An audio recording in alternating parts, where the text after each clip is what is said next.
বিসমিল্লাহির রহমানির রহিম। আসসালামু আলাইকুম। ফ্যাশন ডিজাইনার হালিমা চ্যানেলে আপনাদের সবাইকে জানাচ্ছি স্বাগত। কাছে এবং দূরে, দেশ এবং দেশের বাইরে থেকে যারা আজকে আমার ভিডিওটি দেখছেন, আশা করছি আল্লাহর অসীম রহমতে আপনারা ভালো আছেন। আলহামদুলিল্লাহ, আমি এবং আমার পরিবার সবাই ভালো আছি। আজকে একটি বেবি ফ্রক আপনাদের সাথে শেয়ার করছি। এই বেবি ফ্রকটি ডিজাইন করেছি আমি 2 কালার কাপড় দিয়ে। তো একটা হচ্ছে প্রিন্টেড কাপড়, আরেকটি হচ্ছে এক কালার কাপড়। এটার সাথে আমি একটি ধুতি বানিয়েছি। এই ধুতিটা আমি পরবর্তীতে যে কোনো ভিডিওতে আপনাদের সাথে শেয়ার করব, যদি আপনারা দেখার আগ্রহী হয়ে থাকেন।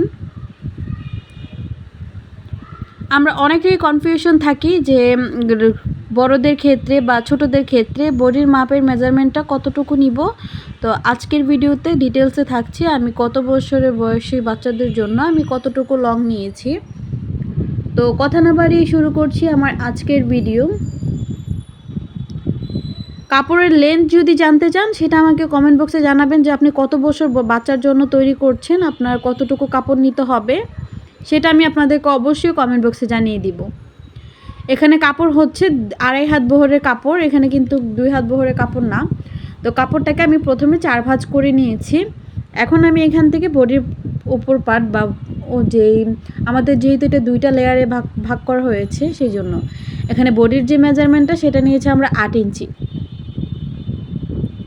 এখন আমি যে বডির পুরো লংটা নিব সেটাই নিব আমরা এখানে 12 ইঞ্চি। তো আমাদের সেলাইয়ের পর এখানে কিন্তু আমরা 10 ইঞ্চি বা 10.5 ইঞ্চি করে ফেলবো। তো আমি যেটা প্রেফার করি 3 থেকে 7 বছরের বয়স পর্যন্ত আপনারা 10.5 নিলেই এনাফ। আর যদি এর থেকে বড় বয়সী বাচ্চাদের জন্য তৈরি করেন, এক্ষেত্রে আপনার আস্তে আস্তে করে আধা ইঞ্চি করে বাড়বে। এখন আমি কাঁধের দিকে নিয়েছি 5.5 ইঞ্চি। এখন হাতার যে মোহরা সেটা নিব আমরা 5 ইঞ্চি। হাতার মোহরাটা আমরা 1 ইঞ্চি ভাবে রাউন্ড করে দিচ্ছি। আর বডিটা নিচ্ছি 7 ইঞ্চি, এবং মাজার দিকেও নিব আমরা 7 ইঞ্চি। এখন এটাকে আমরা এভাবে দাগ দিয়ে নিচ্ছি। এক্ষেত্রে আমরা একদম সমান করে এক্সট্রা 1 ইঞ্চি নিচ্ছি। এখন আমরা গলার মেজারমেন্ট সেটা করে নিব।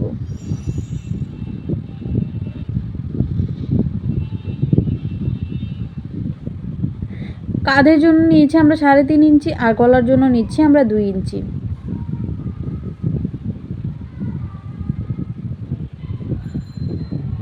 এখন আমরা গলার জন্য যে লংটা নিচ্ছি সেটা নিচ্ছি 4 ইঞ্চি।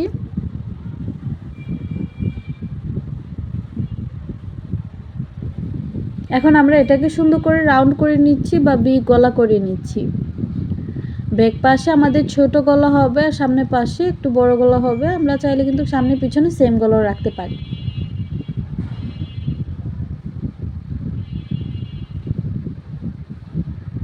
তো আমি প্রত্যেকটা দাগ অনুযায়ী কাটিং করে নিচ্ছি। আমি সামনে এবং পিছনে সেম গলা দিচ্ছি। এখন আমরা ফ্রন্ট পাশ বা সামনের দিকে যে পার্টটা সেটা আমরা একটু ডিজাইন করব। সাইড থেকে নিয়েছি 4 ইঞ্চি, আর লংটা নিচ্ছি আমরা এখানে 5 ইঞ্চি, যেখান থেকে আমাদের কাটিং হবে।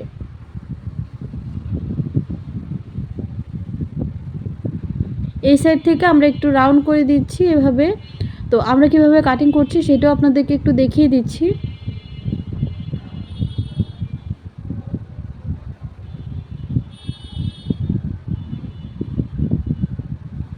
এই যে আমাদের গলাটা কিন্তু কাটিং করা কমপ্লিট হয়ে গিয়েছে। এখন আমরা যেই হাতার জন্য এবং এই পুরোটা কাটিংটাতে আমরা গলা থেকে কিভাবে ডিজাইনটা করব সেটার জন্য কাপড় কেটে নিব।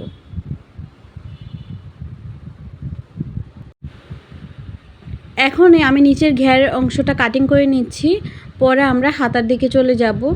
এখন আমি নিচ্ছি এখানে 24 ইঞ্চি। 24 ইঞ্চি বলতে আমরা উপরে যেহেতু 12 ইঞ্চি নিয়েছি, আমাদের জামার লংটা থাকবে এখানে 24 ইঞ্চির মতো। তো এই ক্ষেত্রে আমি এখন এখানে নিয়েছি 14 ইঞ্চি। এটাকে 4 ভাগে যদি আপনি 2 ভাগ করেন 24 ইঞ্চিকে 12 ইঞ্চি করে, তো এখানে কিন্তু আমাদের আছে। তো এখানে আমি 14 ইঞ্চি নিয়েছি। এখন সুন্দর করে আমি এটাকে এভাবে কাটিং করে নিব। এক পার্ট প্রথমে কাটিং করব, তারপর আরেকটা পার্ট এভাবে কাটিং করে নিব। এটা সামনে এবং পিছনের পার্টের জন্য আমাদের কুচি দেওয়া হবে। আমার কথা যদি বুঝতে অসুবিধা হয় অবশ্যই স্ক্রিনে আমি সব কিছু কিন্তু ডিটেলসে লিখে দিচ্ছি, আপনারা চাইলে কিন্তু ওখান থেকে মেজারমেন্টটা বুঝে নিতে পারবেন।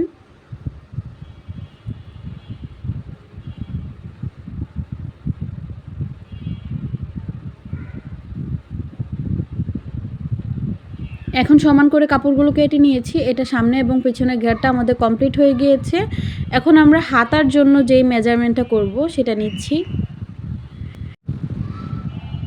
এখন এটাকে সমান করে ভাঁজ করে নিচ্ছি,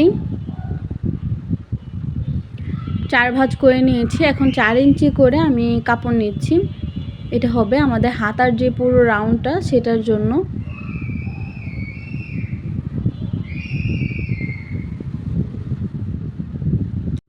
এক সাইড থেকে আমরা 3 ইঞ্চির মতো এভাবে ডাউন করে দিব। তো 3 ইঞ্চি ডাউন করে দিলেই এইভাবে আমাদের কিন্তু সুন্দরভাবে ঘেরটা হবে। তো আমি ওখান থেকে 3 ইঞ্চি বাড়তি রেখে 2 ইঞ্চির দিকে রেখেছি আমরা কাপড়ের পাশটা, একদম চিকনের দিকে গিয়েছি। এখন আমরা হাতাটাকে মাঝখান থেকে আলাদা করে দিচ্ছি, তারপর এটা দাগ অনুযায়ী যেভাবে আমি কাটিংটা করে নিব। তো আমাদের হাতাটা কিন্তু কাটা কমপ্লিট, আমরা এইভাবে কুচিটা দিয়ে পুরোটা কভার করব। আমরা হাতাতে এভাবে কুচিটা দিব। এখন আমরা যে বডির ডিজাইনটা করার জন্য কিভাবে কাপড়টা নিব সেটাও দেখিয়ে দিচ্ছি। এভাবে কুচি দিয়ে দিব। এখানে আমরা 4 ইঞ্চি কাপড় নিয়েছি, এটাকে 2 ভাঁজ করে যাতে আমাদের সামনের দিকে সেলাইটা না করতে হয় সেভাবে দিয়েছি। এখন আমি সেলাইতে চলে যাচ্ছি, যেহেতু আমাদের পুরো ড্রেসটা কাটিং করা কমপ্লিট। এখন আমি এটাকে আয়রন করে নিয়েছি 2 ভাঁজ করে কাপড়টাকে, আপনারা চাইলে এভাবেই ফোল্ড করে নিতে পারেন। এখন যেই সাইডটা খোলা সাইড সেই দিকটা থেকে আমরা এভাবে সেলাইটা করে নিচ্ছি। কুচিটা দেওয়ার ক্ষেত্রে আপনারা চাইলে কিন্তু এখানে বেশি ঘন কুচিও দিতে পারেন, এক্ষেত্রে পাতলাও রাখতে পারেন। আমি এখানে ভেবেছি যে যদি আমি একটু বেশি কুচি দিই এক্ষেত্রে ডিজাইনটা আরও সুন্দর হবে, আরও আনকমন হবে। এক্ষেত্রে কাপড় আপনার বেশি গেলেও এটা সুন্দরভাবে ফুটে ওঠে এবং খুবই আনকমন একটি লুক দেয়। তো এখন আমি গলার যে সাইডটা থেকে এভাবে লাগিয়ে নিচ্ছি। অবশ্যই এটা চাপ সেলাই দিয়ে সুন্দর করে লাগিয়ে নিতে হবে, যেহেতু আমরা গলাতে কিন্তু পট্টি ব্যবহার করব। এক্ষেত্রে এই যে সেলাইয়ের অংশগুলো সেগুলো কিন্তু ঢাকা পড়ে যাবে। বাড়তি যে কাপড়টা পেয়েছি সেটা আমরা পরবর্তীতে বেল্ট বানানোর সময় এটা আমরা টার্সেল হিসাবে ব্যবহার করব। এখন গলা থেকে আমরা মাপটা নিয়েছি, এখান থেকে এখন সেলাইয়ের দাগ অনুযায়ী আমরা সেলাইটা করে নিচ্ছি। তো আমাদের কিন্তু যে গলার ডিজাইনের সাথে এভাবে লাগানো কমপ্লিট হয়ে গিয়েছে। এখন আমরা এটার উপর দিয়ে চাইলে একটা চাপ সেলাই দিয়ে দিতে পারি। তো এখন আমরা একটা চাপ সেলাই দিয়ে দিচ্ছি। চাপ সেলাই অবশ্যই একটা দিলেই ভালো, ডাবল চাপ সেলাই দিলে যেহেতু এটা আমাদের সামনের দিকে থাকবে তো এক্ষেত্রে এটা কিন্তু দেখতে খুব বাজে দেখাবে। এক্ষেত্রে আপনারা চাইলে একটাই চাপ সেলাই দিতে পারেন, বা যদি আপনারা ডাবল সেলাই দিতে চান এক্ষেত্রে লেস দিতে পারেন। এখন আমরা যেভাবে গলাটাকে সেলাই করেছি এখন আমরা ভাঁজ দিকে রেখে কাপড়টিকে যেই পট্টিটার সাথে ভাঁজ দিকে রেখে এভাবে সেলাইটা করে নিচ্ছি। এক্ষেত্রে আমাদের যে গলার যে ঝুলটা বা ঝুলাটা লাগিয়েছি সেটার উপর থেকে আমরা সেলাইটা করতে ইজি হবে। এখন আমরা কাপড়ের পট্টিটাকে কেটে নিচ্ছি, তারপর ছোট ছোট করে কাট করে দিচ্ছি। এক্ষেত্রে আমাদের কাপড়টা উল্টিয়ে সেলাই করতে ইজি হবে। তো উল্টিয়ে সেলাই করব, সেটা আমরা হাত সুই দিয়ে সেলাইটা করব। তো এখন শুধু চাপ সেলাইটা দিব।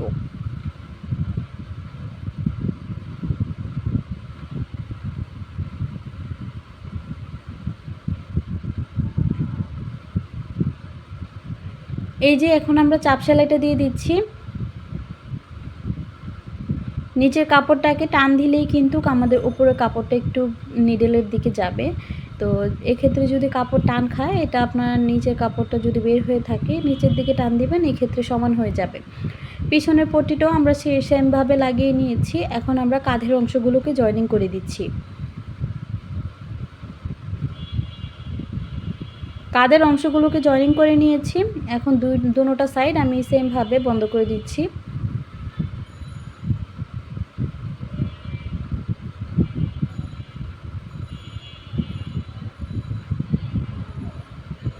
এই যে আমাদের সাইডগুলো বন্ধ করা হয়ে গিয়েছে। এখন আমরা যে হাতার সাইডগুলো সেগুলোকে বন্ধ করে নিচ্ছি। চিকন করে এই সাইডটাকে আমি দুটোটা হাতা সেমভাবে সেলাইটা করে নিব।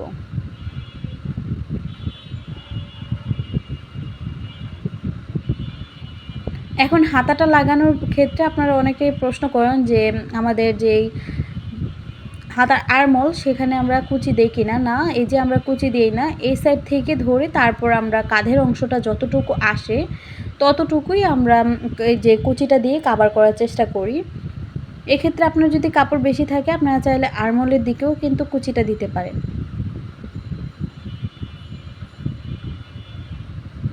আমার হাতাটা কিন্তু একদম কমপ্লিট হয়ে গিয়েছে। তারপর আমি আবার আরেকটি ডাবল সেলাই দিয়ে দিব। আমাদের হাতা কিন্তু লাগানো দুটোটাই কমপ্লিট। এখন আমরা নিচে ঘের একে অপরের সাথে দুটোটাকে জয়েনিং করে দিচ্ছি। যেহেতু এটা পার্ট পার্ট ছিল সেজন্য এটাকে প্রথমে জয়েনটা করে নিলাম। আর নিচের ঘেরের অংশটাকে সেলাই করে নিব আগে। এক্ষেত্রে আমাদের যেহেতু লংটা বাড়াতে এবং কতটুকু লং রাখবো সেটা মাপা হয়ে গিয়েছে, এই জন্য আমি এখান থেকে একটু মোটা করে কাপড়টাকে নিয়ে নিচ্ছি। নিয়ে তারপর এটাকে, যেহেতু এটা নিচের পাশ সেই জন্য এটাকে সেলাই করে নিচ্ছি।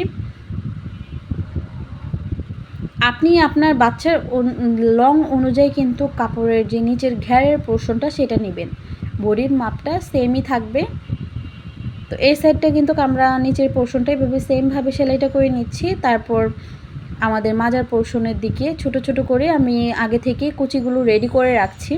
এক্ষেত্রে আমাদের বডির অংশের সাথে সেলাইটা করে অ্যাটাচ করতে খুব ইজি হবে। তো আমার এই ঘেরের অংশটা কিন্তু একদমই কমপ্লিট। শুধু সাইডের দিকে থেকে আমরা বন্ধটা করে দিচ্ছি।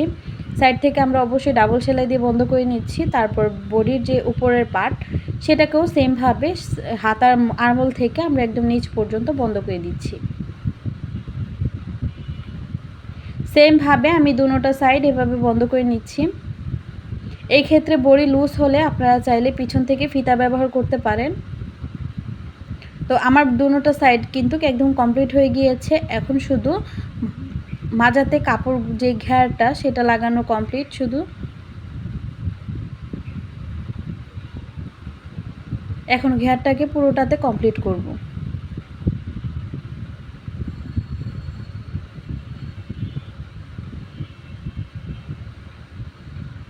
আপনার যদি বেশি ঘেরওয়ালা কাপড় না হয় এক্ষেত্রে আপনারা চাইলে কিন্তু ছোট ছোট করে প্লেটস বা কুচি দিয়ে পুরোটা ঘের কমপ্লিট করতে পারেন। তো আমি এখানে আমার যতটুকু কাপড় নিয়েছি আমাদের ঘন কুচি পড়েছে, তো আমি এভাবে সেমভাবে পুরোটা ঘের কমপ্লিট করেছি।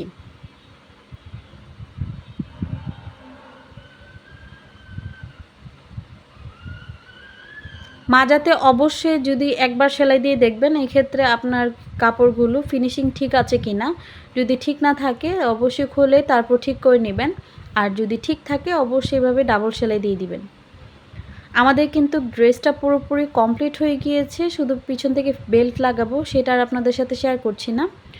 তো আমার জামার ফাইনাল লুকটা হচ্ছে এরকম। তো আপনারা যারা এই ভিডিওর এই পর্যন্ত চলে এসেছেন, আমার ভিডিওটিতে লাইক দিতে ভুলে গিয়েছেন, অবশ্যই আমার ভিডিওটিতে একটা লাইক দিতে ভুলবেন না। আর যারা নতুনরা আছেন আমার চ্যানেলটি এখনও সাবস্ক্রাইব করেননি, আপুরা প্লিজ আমার চ্যানেলটি সাবস্ক্রাইব করে দিবেন। আর কোন ধরনের ভিডিও দেখতে চাচ্ছেন সেটা আমাকে কমেন্ট বক্সে জানিয়ে দিবেন। আজকের মতো এখানেই বিদায় নিব। সবাই ভালো থাকবেন, সুস্থ থাকবেন। আল্লাহ হাফেজ। আসসালামু আলাইকুম ওয়া রাহমাতুল্লাহি ওয়া বারাকাতুহু।